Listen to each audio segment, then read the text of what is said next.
So in this video, I'm going to be giving you guys a complete guide of how to properly invest your money before buying your first home in Canada.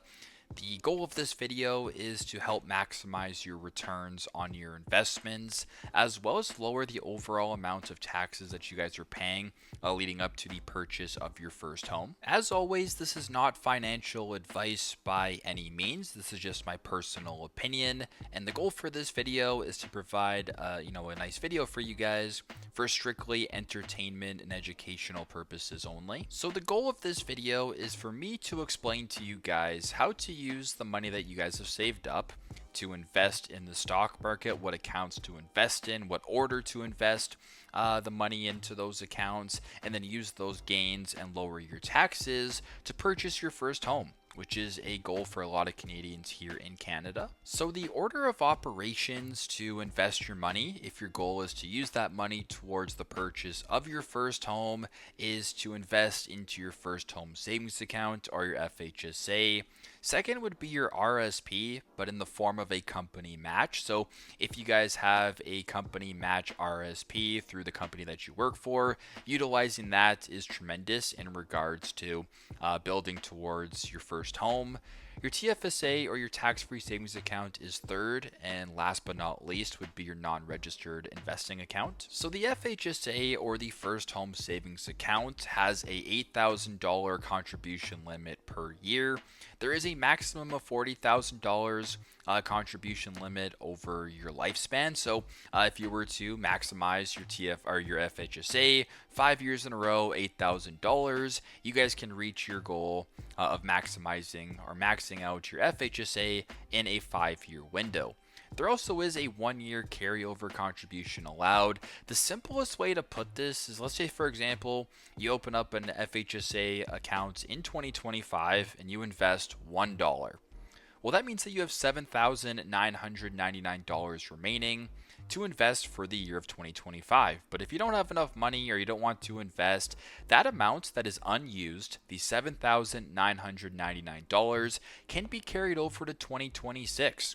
Whereas once January 1st rolls around in 2026, you now have a new contribution limit of $8,000 plus the prior year's unused contribution limit of $7,999 for a total of $15,999 contribution room for the year of 2026. Hopefully that makes sense. That's a very simple example. You can't carry over more than 1 year though. So let's say for example, in 2024 you opened up an account and you didn't invest any money.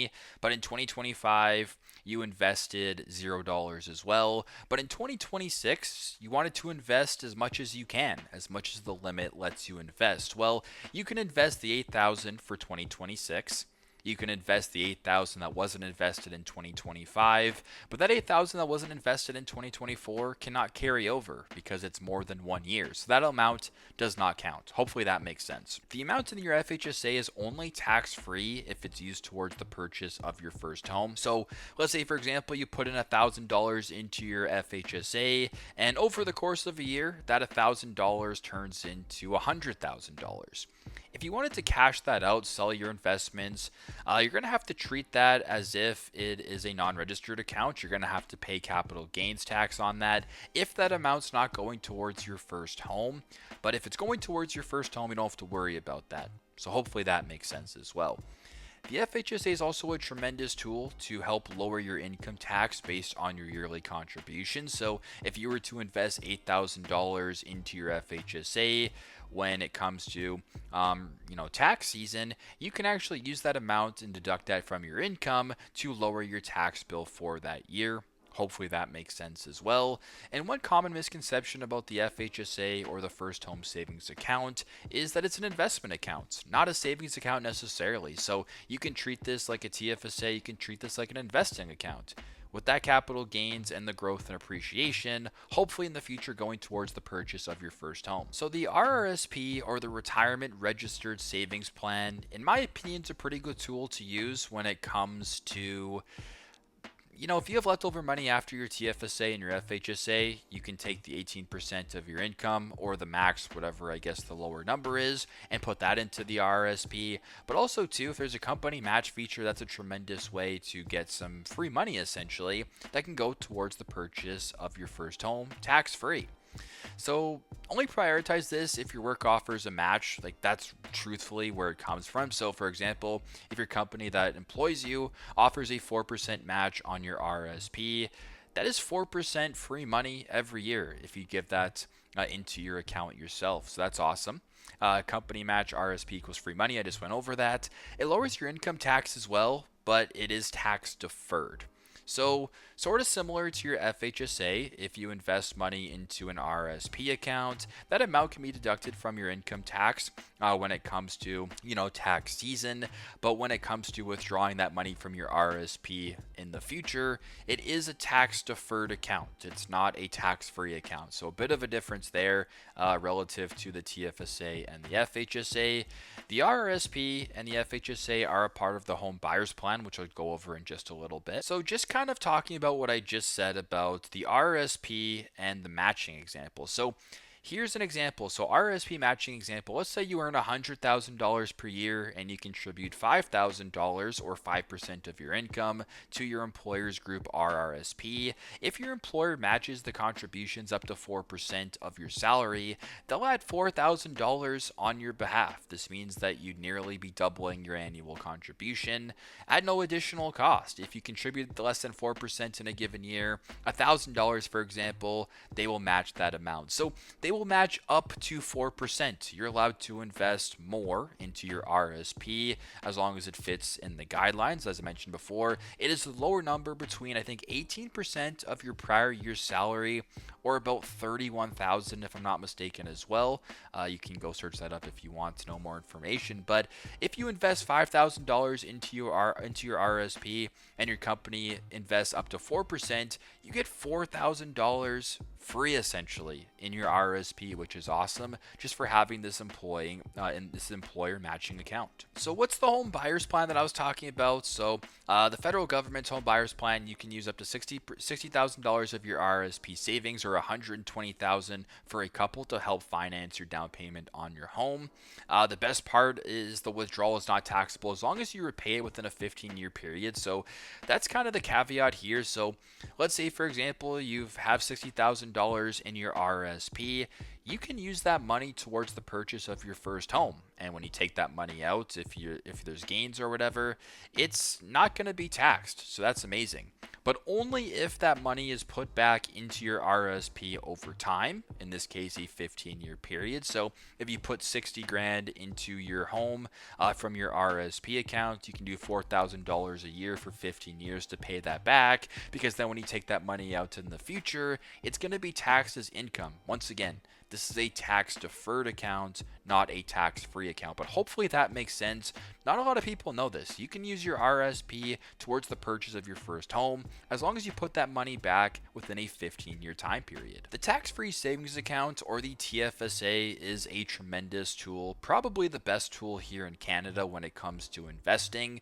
The contribution room does change each year, so make sure you guys are keeping up to date with how much you're allowed to invest in a given year into your TFSA. The best part about the TFSA, unlike the FHSA, is that the unused contribution room always carries over. So let's say, for example, you're 30 years old and you open up a TFSA. Well, you still have contribution room from the time you turned 18 all the way till now. So you can go back, make up for lost time by investing in the future, and it basically, from the second you turn 18, that's when the contribution room starts. So hopefully that makes sense. I can explain it more in a little bit. The contribution room is also, as I mentioned before, based on the year that you turn 18. Buying and selling in your TFSA can be confusing in regards to contribution room. I guess the simplest way to put it is whatever money you take out, you can put back in later on during that year, as long as it doesn't go over the cumulative contribution room for that year. So let's say, for example, you open up at you're 18 years old in 2025, you put $7,000 into your account. But for whatever reason, you have to take that money out.